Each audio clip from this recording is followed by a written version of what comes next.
Welcome back to Excel-Templates.com. This is Steve equals true.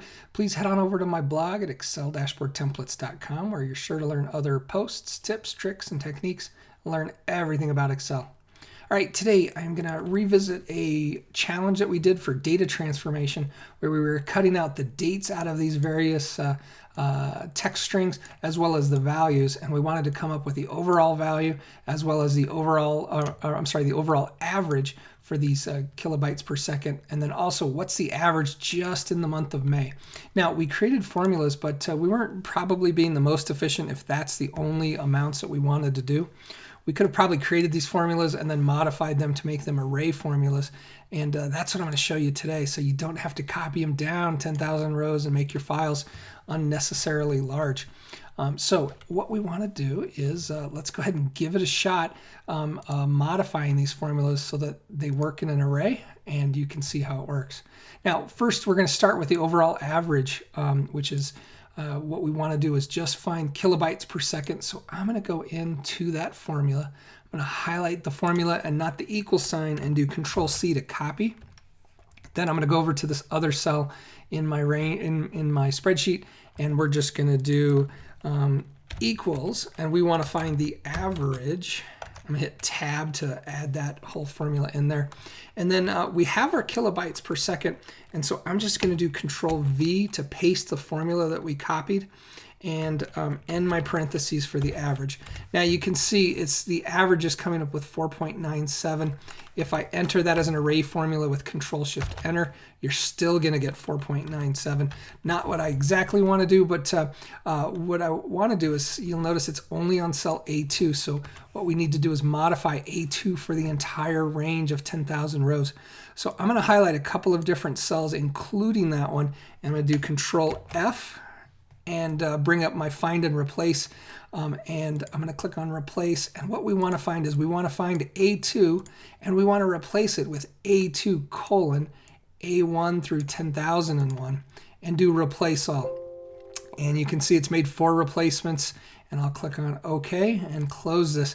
Now you notice we're getting a different value here, and this is because it's not being entered as an array formula. It's trying to do this, but it's not connecting all of the right cells. So what we want to do is just go ahead and edit that formula again by either hitting F2 or clicking anywhere within it, and then do Control-Shift+Enter, and lo and behold, our value for that average now matches what it should be. So you can see these curly brackets here on the formula are showing that it is entered as an array formula. So it's working correctly for the entire average, where it's just, so I can go ahead and delete all of the kilobytes per second because we now have our value there just in one formula, getting our entire range that we had to create and put on every single cell using the power of array formulas. All right, now let's just find out what the average is just for the month of May. What I want to do is I want to start out here with my date solution formula that we came up with earlier, and that's parsing out the date out of all of the various columns of data. And I'm just going to go ahead and highlight the whole if error statement and not include the equal sign. You can include the whole thing and then delete it in the next section as well. It doesn't really matter, but just save us one little step. I'm going to do Control-C to copy it. I'm going to go to another spreadsheet cell in my spreadsheet, and I'm going to hit equals. And what we want to do is we want to find out the average, and we want to find out the average if, and what we want to find is if the month of the date that we just copied that formula for. I'm going to paste that now. And that's going to find our whole date, and we are saying if we want to find just the month of the whole date of the formula we had created previously and copy it, I can end that parentheses for the month, and we want to say it equals the number 5 because the month of May is the 5th month of the year. And so if that equals 5, then what we want to do is some value. So I'm just going to go ahead and put a placeholder in here right now of, like, let's say the number 0.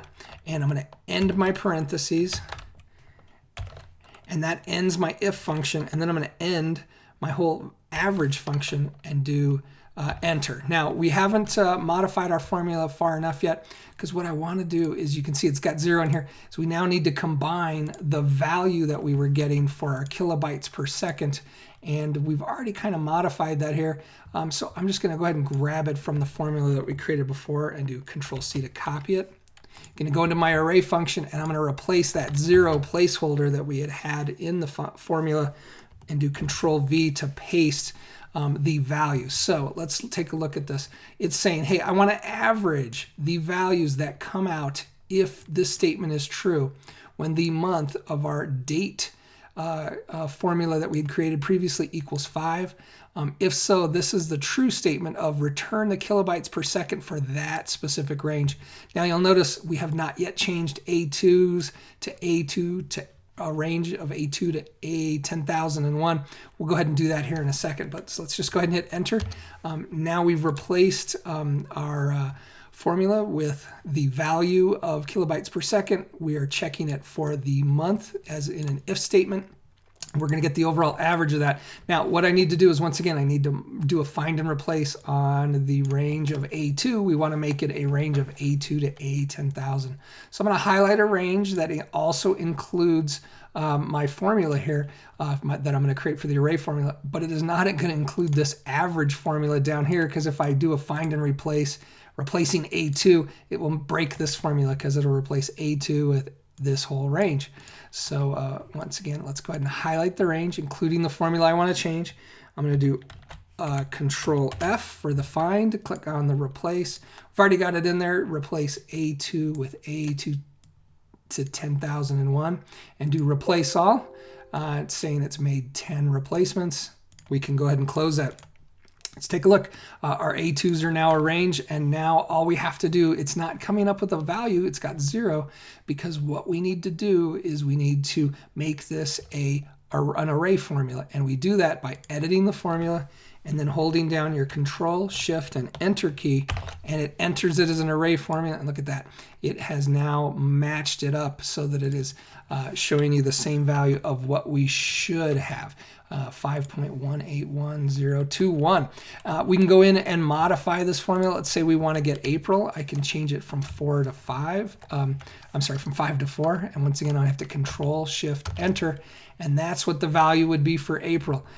If I want to change it to, say, July, put a 7, Control, Shift, Enter, and I can get the different values in there. If I go back to the month of May, 5, you'll see it matches up with what it should be. So I can now go ahead and delete all of these columns of data. And look at that, my array formulas still work. I did not need to add 20,000 different data points to do that. Probably want to do that initially starting out to create your array formula. And then when you're ready to go, start combining your formulas and create them how you need to work in an array. Also, I want to thank one of my readers out there who had posted an array formula for this. Used my formulas instead of his. He's had a lot of substitutions, and I was having trouble troubleshooting it. So, but gave me the idea for the video. So I want to say thanks very much. Once again, this is Steve Equals True. Head on over to Excel-Templates.com and check out the latest posts. Also, don't forget to subscribe to my video channel so that you're sure to get the next post delivered directly in your inbox. Thank you.